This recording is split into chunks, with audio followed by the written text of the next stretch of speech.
Have you learned that trust is a big deal? I think it's a big deal. Thank you for joining me. My name is Jeff Jones, and this is Truth Be Told. Have you ever had someone bring to you food and say to you, "Here, try this. Trust me, you're going to love it." And the first thing was, "What is it? What's in it?"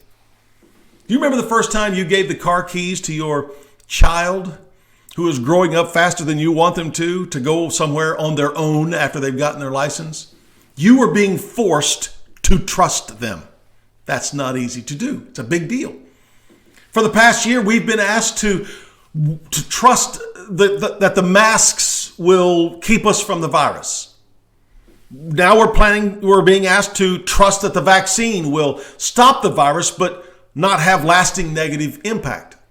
Now we're also being asked to trust that the economy will come roaring back for everyone.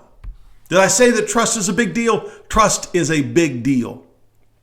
And then the wisest man who ever lived gives us his 2 cents as well. And it's in Proverbs chapter 3, verses 5 and 6. He says this: "Trust in the Lord with all your heart. Do not depend on your own understanding. Seek his will in all you do, and he will show you which path to take." In Proverbs 3, Solomon was talking to his son about how to trust God, about the value of seeking God's wisdom, about the value of honoring God with the best of himself. Solomon had found God to be someone worthy to be trusted. He was telling us, and he was telling his son, that it's something we have to consciously do or it won't happen. You don't just wake up in the morning and you consciously trust God just because. We have to choose to trust God. We have to choose to depend on God because God's going to make sure of that.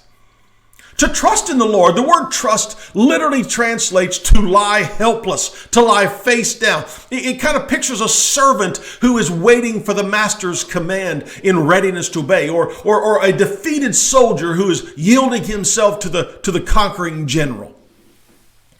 I love what John Trapp says. This is a great word for a great definition of trust. John Trapp says this: "To trust God is to be unbottomed of yourself." Unbottomed of yourself, and to lean upon God so completely that if he fails you, you sink. That's unbottomed. That means what it means to trust God. In other words, to trust in God is plan A. There is no plan B. We go all in on trusting God. Solomon is telling his son that he's telling us that God can be trusted. His laws can be trusted. His love can be trusted. His promises can be trusted. His providence can be trusted. Everything about God can be trusted, though it's going to be difficult sometimes because God will make sure that we're serious about it. To trust someone means that you're putting yourself into their hands for something. Maybe it's training for a trade. Maybe it's because you're hanging off a cliff and they say, "Hey, let loose of the only thing that you're holding on to and give me your hand and I'll save you." You see, maybe you're in a movie. They're saying that they have a better way, but it's not going to work if you don't trust them. Maybe you've got enough money in your life that you're able to have a financial advisor. If you are, God bless you. That's wonderful. You put your money into their hands and you trust them that they will make it grow or at least not make it disappear, right? Solomon is saying to us, listen, I've trusted God. He's saying to his son, I've trusted God and I highly recommend him to you since I've found him to be trustworthy. But how much should I trust him? How much trust does he deserve? Has he earned my trust? He says to trust God with all your heart. With everything. If trust in God is to be true, it must be complete. To put half of our trust in God and half of our trust in myself or anything else is to fail to put trust in God at all. Have you ever watched those videos? I've watched those videos and they're hilarious. Have you ever watched those videos of people trying to get into a small boat from a dock or from another boat or from something stable, and as they're getting in, the boat that they're trying to get into moves away from the dock, and they're stuck straddling, trying to get into the dock, the boat that's moving away, and yet hold on to the dock that's not moving. And before long, they're doing the splits, and it's not long before they go into the drink. They're going into the water every time. Why? Because they were not committed to one or the other. They were not committed to either one. They were trying to hold on to the dock while getting in. I get there's a process. There is a transition time. But at some point, you got to let go of the dock if you want the boat, or you got to push the boat away if you want the dock. That's what Solomon is describing here. He says, to trust the Lord with only part of our heart is to not to trust him at all. Why not? Because when we're trying to trust God and also hold on to some attachment to our own desires and our own designs, we haven't got a solid footing on either, and we're going to lose both. That's why he says that not only we're to trust in the Lord with all of our heart, but to also don't lean on your own understanding. Trusting God with all your heart means to willfully take your foot away from your own understanding and instead choose to go all in and put both feet in God. Put both feet in trusting God and his understanding, even if it means, and especially if it means, I don't understand what he's doing. I don't understand where he's leading. I don't understand why he's asking me to do this. I don't understand why he's asking me to start this. I don't understand. It doesn't matter. Trust him. Trust him. I will often read this part of the verse as, don't lean on your own misunderstanding, Jeff. Solomon is showing us a very stark contrast that we must take seriously. Why is our understanding such a bad thing to trust? Well, first of all, because it's only the here and now. It's only the immediate. It's only what I can see. God is omnipotent. He's all powerful. He is omniscient. He knows all things. He is omnipresent. He is all places at the same time. God is where Abraham was. God is where the end of time begins. Ends. He is all places. He knows things that we don't know. He knows what's coming. To trust ourselves as opposed to trusting God is to repeat what happened with Adam and Eve. They trusted themselves. To trust ourselves and lean on our own understanding is to lean on a broken crutch with a broken leg. Adam Clarke says it this way: it is on God, not on yourself, that we are commended and commanded to depend. He who trusts in his own heart is a fool.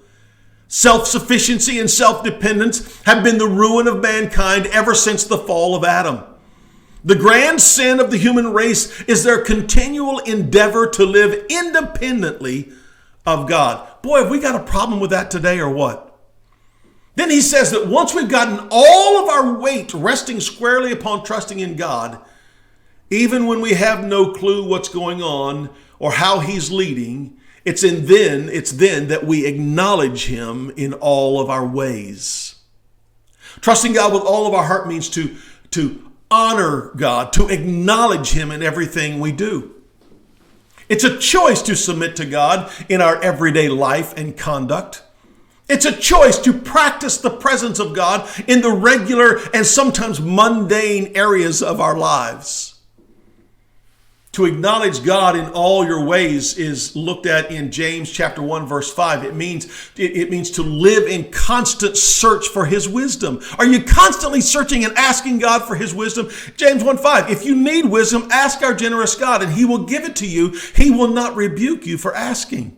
You see, searching for wisdom will include reading your Bible on a regular basis. He will give you wisdom in his word. It means to talk to God every day, constantly. Meditate on God constantly, continuously throughout your day. To search for wisdom means to talk to godly men and women for their thoughts about issues. I said godly men and women. Don't take counsel in those who don't know God. Don't take counsel in those who aren't pursuing God. Take counsel in those who are pursuing the pursuer, and that is God. Searching for wisdom will include evaluating any contradictions that may seem to arise between the Bible and our own impressions. We're searching for wisdom. That's to acknowledge God in all our ways, is to acknowledge his wisdom is best. And then also to acknowledge God means to aim your life at God's glory. Aim your life at everything that happens in my life. I'm giving God the glory and the praise. 1 Corinthians 10:31. So whether you eat or drink or whatever you do, nothing is left out of that. Nothing is left out of that. Do it all for the glory of God. Aim your life at the glory of God. That's what it means to acknowledge him. Acknowledging God also means to pursue life in God's presence. Let me be the first to say, you will not always feel God's presence. You won't always feel the feeling of being in God's presence. Although the presence of God is something that I would give everything in my life for. I've been in the presence of God. There is nothing better than that. Philippians chapter 4, verses 6 to 8 say, don't be anxious about anything. I know that's easier said than done, but God gives us the power to do that if we will. But in every situation, by prayer and petition with thanksgiving, before you receive it, with thanksgiving, present your request to God, and the peace of God, which transcends all understanding, that's the presence of God, will guard your hearts and your minds in Christ Jesus. Finally, brothers and sisters, whatever is true, whatever is noble, whatever is right, whatever is pure, whatever is lovely, whatever is admirable, if anything is excellent or praiseworthy, think about such things. You see why this takes time? This takes development. This takes an intentionality on our part to pursue God, to pursue God's presence. Because it won't always look right. To acknowledge God is to recognize him as the chief authority, the chief counsel in every detail of my life, even when and if it makes no sense at all. And then it says, he shall direct your paths. This is how God responds to us when we choose to initially and intentionally trust him, to lean on him with all of our weight and recognize his will as the first priority in our lives. His will is first, beyond and above mine. When we acknowledge God in our ways, in the way we live, he will direct our paths in the fulfillment of his will into what is right before him and pleasing to us. You know, I don't have to say this, but I'm going to say it. There are a lot of Christians who are afraid to have God direct their paths. Yeah, it's the human nature. A lot of Christians who are afraid to give total control of their lives to God because they don't trust God. They just don't trust God. They think they can do it better. They think they can make it work out more efficiently or more effectively, or they just don't want to lose control. They would much rather direct themselves. But this is the person that does not trust God with all their heart. The surrendered heart delights in God's direction and delights in God's paths, no matter where it leads. It may be painful. It may be stressful. It may be fatiguing, but it is the right way because why? The presence of God is there. Even though at times it may lead through the valley of the shadow of death. Scripture says he is there. He is with you. One of the most frequently asked questions among believers is this: how can I know the will of God? Well, there are two parts of that. One is a more specific. How can I know the will of God for the job that I'm in, or for the career I'm having, or the person that I'm marrying, or the college I should go to, whether I should have kids? Those are very specific things we want God's direction in and God's will to be made known in our lives. But in principle, Solomon gives a wonderful answer. Put your full, complete, and abandoned trust in the Lord, and he will direct your steps. Give full attention and priority to God's revealed word, the Bible, and he will direct your steps. Honor God by putting him in charge of all you do, what you become, where you live, where you work, who you marry, where you invest your money, wash, rinse, dry, repeat, and on and on and on. Give God first place. Trust in God with all your heart. He will tell you when it's time to marry, who to marry. He will put the person in your life. If you are pursuing God, he will direct your steps as to where to work and where to go to school and where your life takes. In other words, the more I've trusted God, the more I've put God ahead of myself, my instincts or my gut, the more I've known the fullness of God and the fullness of God's presence and his power and his peace and his purpose and his fulfillment in my life. Be forewarned. I'm going to tell you, be forewarned. God's leadership won't always, and sometimes rarely, makes sense. And it will take you a bit to realize sometimes that he's serious. Now, sometimes it's so blatantly clear. It's like, hey, I get it. I get it now. That's cool. And he opens the door wide and says, come on in. When you're planning to make a move and God says to give your house away instead of selling it, trust God. When you lose your job for no fault of your own, trust God. He knew it was coming. When the doctor says it's cancer, trust God. He knew it was there. When God tells you to quit your job and trust him for the next step and you have no idea where he might lead, trust God. When the car breaks down and you have no money to fix it, he knew it was going to happen. Trust God. When God says to give your car away with no reason why, trust God. The list can go on and on for a long time, and maybe these things have happened in your life. And I know this has happened. I know people that all of these have happened to. Each of them trusted God, and God brought them to fulfillment and blessed them in their obedience. They trusted him. These are real events in real people's lives. To trust God with all my heart means that I'm all in, no matter what anxiety it may cause or how ridiculous it may sound. It may catch you off guard. It may take you a minute to kind of loosen up and see what God is doing, but trust him. To trust God with all my heart is to recognize that he sees my entire life at the same time, but I can only see the right here and now, but I choose to trust him for how he leads, even when it doesn't make sense. To trust God with all my heart is to honor God's authority, that he knows what's best for my life. And that my life has to say, yes, Lord. Yes, Lord.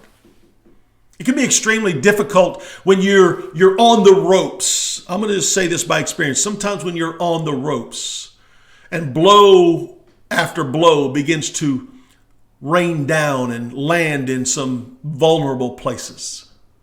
And all you can do is tuck and cover, tuck and cover. You've been in boxing, tuck and cover, and trust that God is in control, even when it feels that no one is in control. 1 Peter 5, 6, and 7, humble yourself, therefore, under God's mighty hand. He is your trainer, that he may lift you up in due time. He will lift you up in due time. Cast all of your anxiety on him because he cares for you. I'm the first to say that's not easy to do sometimes. It's sometimes very difficult. But go to God, take your anxiety, take your fears, take your cares, throw them back at God, throw them onto God, do it over and over and over again until he intercedes, until he intervenes, until he takes them from you. Cast your cares on the Lord, for he cares for you. To trust God with all my heart is a humbling process. To trust God with all my heart is to say to God, may your kingdom come. May your will be done in my own life as perfectly as it's done in heaven. Charles Spurgeon said this: when you can't trace God's hand, trust his heart. God knows what's best. God is leading you. God is revealing himself in you and through you in the form and the life of Jesus Christ. To trust in the Lord with all your heart will be a choice that you will have to make, not only every day, but sometimes minute by minute. It won't always be easy, but it'll always be right. Because when it's all said and done, his promise to direct your path will become a reality, and you'll know that he was in control all along and he always knew best. Choose today. Choose this day whom you will serve. Choose today to say, I will trust in the Lord. I will honor God. He will direct my path. God is faithful and he will do it. God bless you, my friend.